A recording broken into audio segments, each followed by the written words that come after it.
Assalamu alaikum wa rahmatullahi wa barakatuhu. I hope you all are fine and doing well. So today we are going to talk about some benefits of reciting Quran.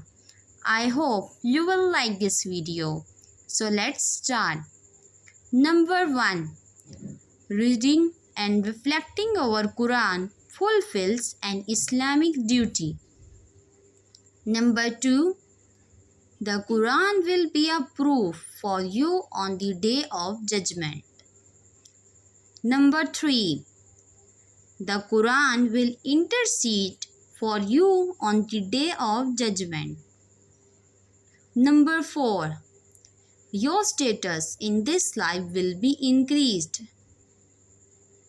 Number 5. You will be from the best of people.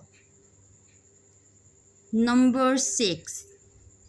There are 10 rewards for each letter you recite from the Quran. Number 7. The reciters of the Quran will be in the company of the noble and obedient angels. Number 8. Your position in paradise is determined by your understanding with Quran.